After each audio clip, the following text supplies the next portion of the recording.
Hello everyone, welcome to my YouTube channel bio master Aastha पर हम आपका स्वागत करते हैं। तो आज हम आपको जीएस जनरल साइंस अर्थात सामान्य विज्ञान के कुछ महत्वपूर्ण यानी इम्पोर्टेंट क्वेश्चंस आपके लिए लाए और उनके आंसर्स भी बताएंगे। तो उसको शुरू करने से पहले हम आपको ये बता दें कि वक्त गूंगा नहीं बस मौन, वक्त आने पर बता देता है कि किसका कौन है।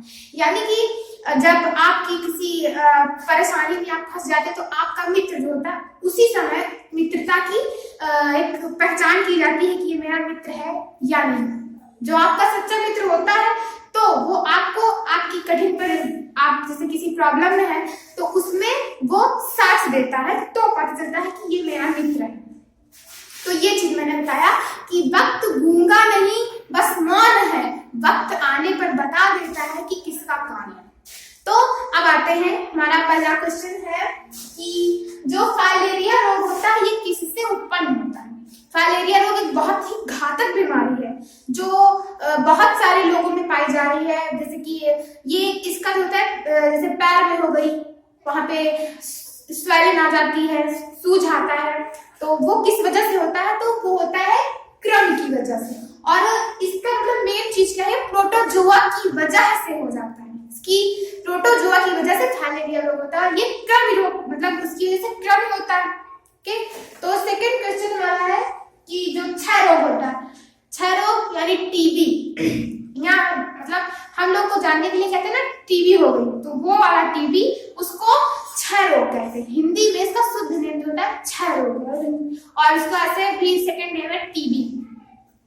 तो वो जो होता है क्षय रोग मानव शरीर के किस भाग को प्रभावित करता है? यानी क्षय रोग मानव शरीर के किस भाग को प्रभावित करता है? तो जो क्षय रोग होता है यानी टीबी ये फेफड़ों को प्रभावित करता है।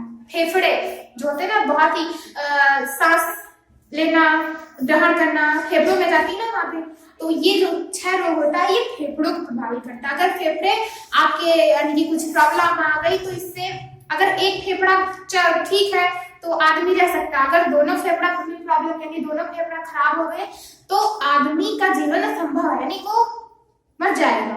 तो इसकी वजह से जो है कि क्षय रोग फेफड़ों को प्रभावित करता है। तो सेकंड हमारा क्वेश्चन है कि शरीर की सबसे बड़ी कोशिका कौन है? तो शरीर की सबसे बड़ी कोशिका होती है कोशिका तंत्र।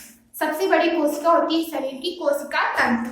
और आपको बता दें कि कोशिका की खोज रॉबर्ट हुक ने की थी और ये दो प्रकार की होती है, यूकैरियोटिक कोशिका और प्रोकैरियोटिक कोशिका। तो अगला क्वेश्चन हम देख लेते हैं कि मनुष्य का जो रक्त होता है वो लाल किस वजह से होता है?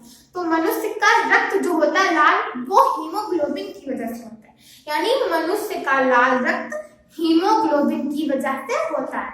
ओके, तो जैसे कि आप सब जो हम बता रहे हैं इसको ध्यान से पढ़िए, यानी कि इसी चीज को नहीं, मतलब जैसे कोई भी टॉपिक आप पढ़ते हो उसको ध्यान से पढ़िए। यानी कि हम जीतेंगे, यानी कि आप खुद से वादा कीजिए कि मैं जीतूंगा, ये खुद से वादा करो।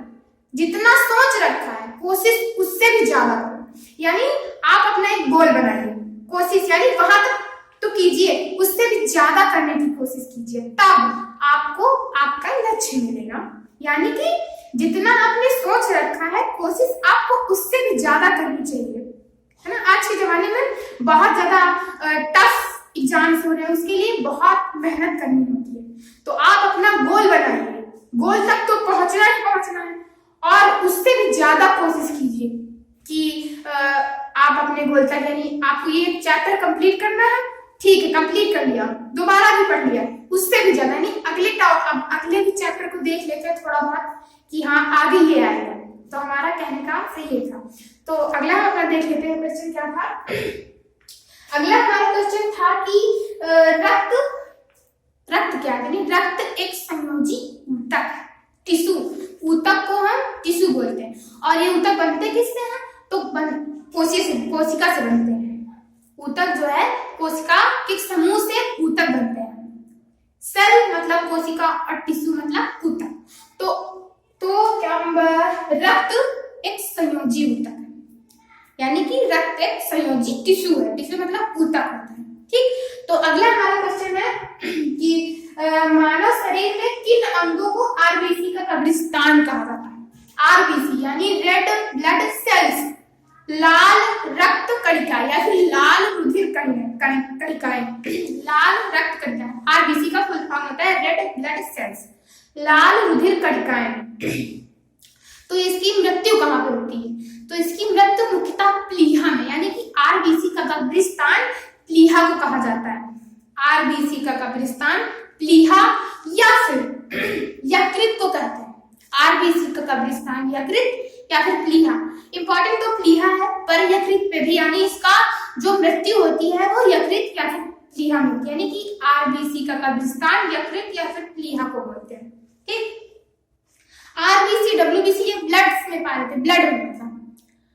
डब्ल्यूबीसी का होता है व्हाइट ब्लड सेल्स, श्वेत रक्त कणिका इसका फुल फॉर्म होता है। आरबीसी का रेड ब्लड सेल्स। और अगला हमारा क्वेश्चन है कि मनुष्य के आंसू में कौन सा एंजाइम पाया जाता है? मनुष्य के आंसू, यानी जब इंसान दुखी होता है तो रोता है, और रोता है तो आंसू आते हैं आंख से, तो आंसू को इंग्लिश में टीयर्स बोलते हैं। आंसू को इंग्लिश में टीयर्स बोलते हैं। तो वो उसमें कौन सा एंजाइम पाया जाता है? तो वो हम बता दें कि उसमें लाइसो एंजाइम, यानी कि आंसू में लाइसो एंजाइम पाया जाता है, यानी टीयर्स में लाइसो एंजाइम पाया जाता है। ओके, अगला है हमारा क्वेश्चन कि मानव शरीर की सबसे पतली त्वचा कौन सी है? मानव शरीर की सबसे पतली त्वचा जो है कि पलके होती हैं। मानव के शरीर की सबसे पतली त्वचा। ओके, तो इतने सारे क्वेश्चन मैंने बहुत ही डीपली बताए हैं, तो आपको शायद समझ में आया होगा। ना आया हो या फिर कोई प्रॉब्लम हो इनमें तो आप कमेंट करके बताइए, हम आपको या फिर अगली वीडियो में सुधार अवश्य करेंगे। और आपने अभी तक हमारे चैनल को सब्सक्राइब नहीं किया तो सब्सक्राइब कीजिए। और अगर हमारा वीडियो या फिर हमारे बताए गए क्वेश्चन आंसर अगर आपको पसंद आए तो लाइक कीजिए और शेयर कीजिए, अपने दोस्तों तक पहुंचाइए कि ये जानकारी उन्हें भी प्राप्त हो। आप तो ले रहे हैं, उन्हें भी प्राप्त हो। जी धन्यवाद।